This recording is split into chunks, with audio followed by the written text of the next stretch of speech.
নমস্কাৰ আজি 25 জুলাই অসমৰ লগতে ভাৰতৰ বিভিন্ন প্ৰান্তৰ পৰা সন্ধিয়াৰ কেইবাটাও খবৰ আহি পৰিছে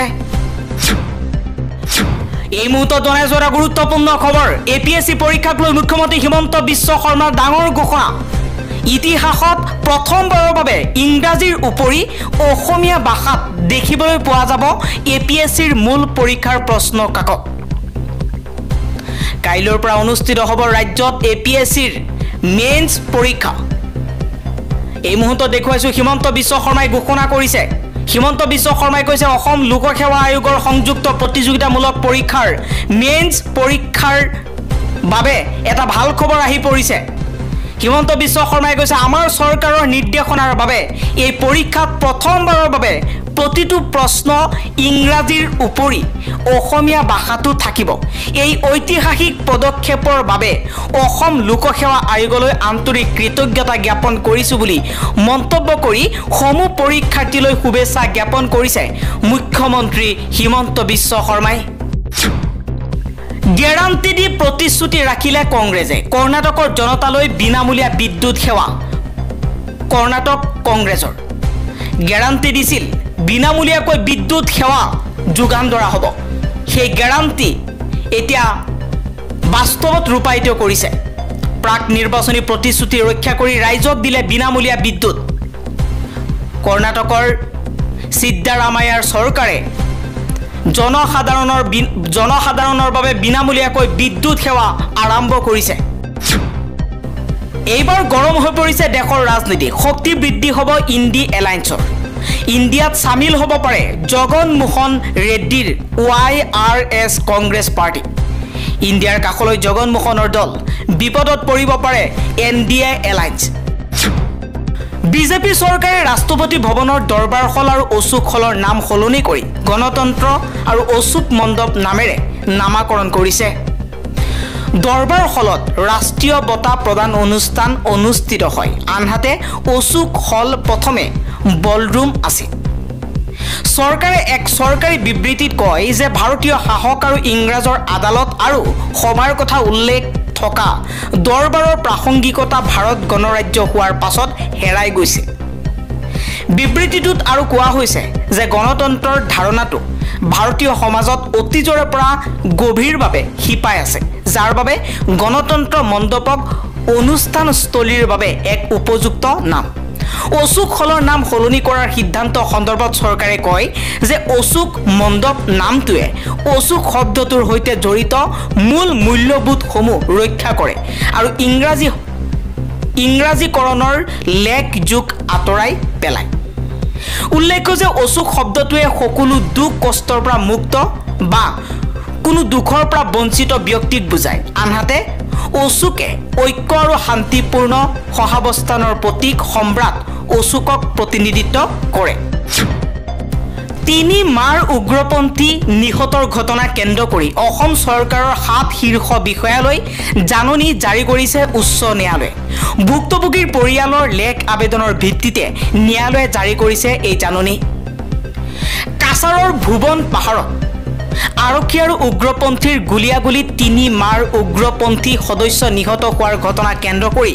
এইবাৰ আদালতৰ দ্বাৰস্থ হৈছে নিহতসকলৰ পৰিয়ালৰ লেখ আবেদনৰ ভিত্তিত অসম আৰক্ষীৰ সঞ্চালক প্ৰধান ৰাজ্যৰ মুখ্য সচিব আৰু কাছাৰৰ জিলা আয়ুক্ত আৰক্ষী অধীক্ষক সহ 7 গৰাকীক জাননী জাৰি কৰিছে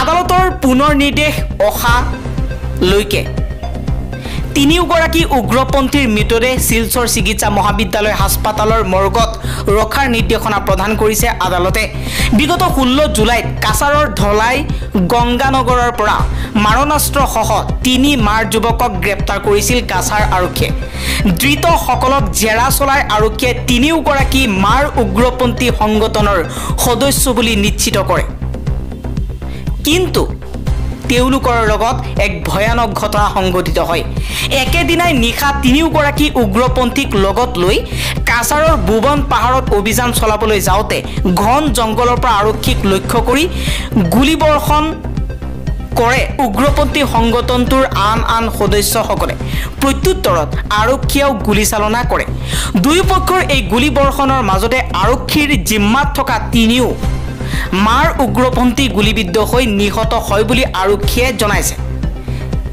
কিন্তু এই ঘটনা সম্পূৰ্ণ পৰিকল্পিত বুলি দাবী কৰিছে মাৰ জনগোষ্ঠীয় বিভিন্ন স্বেচ্ছাসেৱী সংগঠনে। নিৰীহ 3 যুৱকক গ্ৰেপ্তাৰ কৰাৰ চলেৰে কাছাৰ আৰক্ষীয়ে গুলীয়াই হত্যা কৰাৰ অভিযোগ তুলি আন্দোলনত নামি পৰিছে সংগঠনকেইটা। ইয়াৰ মাজতে ঘটনাৰ সঠিক তদন্ত বিচাৰি আদালতৰ কাষ চাপিছে নিহত 3 যুৱকৰ পৰিয়ালৰ লেক আবেদনৰ ভিত্তিতে ৰাজ্যৰ মুখ্য সচিব, আৰক্ষী সঞ্চালক প্ৰধান, কাছাৰৰ জিলা আয়ুক্ত, আৰক্ষী অধীক্ষক সহ 7 গৰাকী শীৰ্ষ বিষয়াক জাননী জাৰি কৰিছে উচ্চ ন্যায়ালয়ে। বিচাৰপতি কল্যাণ ৰায় চুৰানা আৰু সৌমিত্ৰ শইকীয়াৰ নেতৃত্বত গঠিত বিচাৰপীঠে বুধবাৰে জাৰি কৰিছে এই নিৰ্দেশনা। এই মুহূৰ্তত জনাইছো এটা ব্ৰেকিং নিউজ। অসমৰ মুছলমানৰ সন্তান জন্ম দিয়াৰ ক্ষমতা নিষেধ কৰি ৰাজ্যৰ মুছলমানসকলক শাৰী পাতি গুলীয়াই হত্যা কৰিব লাগে। এবাৰ মুখ্যমন্ত্ৰী হিমন্ত বিশ্ব শৰ্মালৈ এই আহ্বান জনাইছে মৌলানা বদৰুদ্দিন আজমলে। আৰু কিমান দিন অসমৰ সংখ্যালঘু মুছলমান লাঞ্ছিত বঞ্চিত হ'ব, তাতকৈ তেওঁলোকৰ সন্তান জন্ম দিয়াৰ ক্ষমতা নিষেধ কৰি মুছলমানক শাৰী পাতি গুলীয়াই হত্যা কৰাই ভাল। বৰ্তমান সময়ত হিমন্ত বিশ্ব শৰ্মাৰ লগতে বিজেপিৰ টাৰ্গেট হৈ পৰিছে অসমৰ সংখ্যালঘু মুছলমান।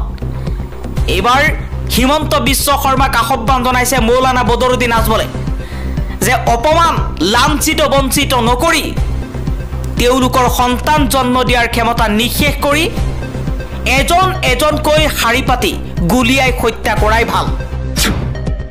NRC আৰু আধাৰ কাৰ্ডক লৈ ডাঙৰ ঘোষণা কৰিছে মুখ্যমন্ত্ৰী হিমন্ত বিশ্ব শৰ্মাই।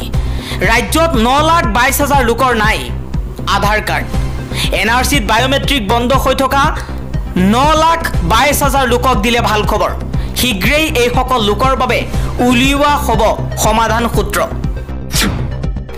মোদী চৰকাৰৰ বিৰুদ্ধে তৃতীয়বাৰলৈ দেশ কঁপাবলৈ সাজু কৃষকৰ প্ৰতিবাদী কাৰ্যসূচীক সমৰ্থন জনাইছে ৰাহুল গান্ধীয়ে।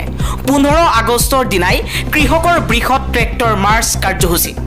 পুনৰবাৰ মোদী চৰকাৰৰ বিৰুদ্ধে দেশ কঁপাবলৈ সাজু হৈ পৰিছে কৃষক বিদ্ৰোহলৈ সমৰ্থন জনাইছে কংগ্ৰেছ নেতা তথা বিৰোধী দলপতি ৰাহুল গান্ধীয়ে। এইবাৰ লোকসভাৰ অধ্যক্ষক মুখে মুখে উত্তৰ দিলে পশ্চিম বংগৰ মমতা বেনাৰ্জীৰ ৰাজ্যৰ সাংসদ অভিষেক বেনাৰ্জীয়ে। বিমুদ্ৰাকৰণৰ কথা শুনিব নোখোজা অধ্যক্ষ ওম বিৰলাই শুনে বিজেপিয়ে কোৱা 50 বছৰৰ পূৰ্বৰ কথা।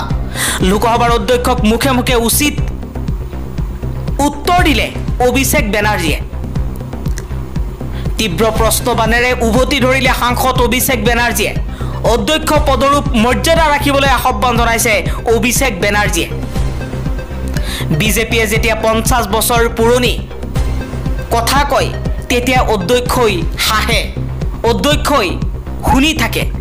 কিন্তু বিমুদ্ৰাকৰণৰ কথা ক'বলৈ যোৱাতেই অধ্যক্ষৰ বাধা, যাৰ বাবে এইবাৰ অধ্যক্ষক উভতি ধৰি অভিষেক বেনাৰ্জীয়ে কৈছে যে যদি বিজেপিৰ সাংসদসকলে পাৰে তেনেহ'লে বিৰোধীৰ সাংসদসকলে কিয় নোৱাৰিব? এখন দেশত 2টা নিয়ম কিয় হৈছে? ওম বিৰলাক এই প্ৰশ্ন কৰিছে পশ্চিম বংগৰ সাংসদ অভিষেক বেনাৰ্জীয়ে।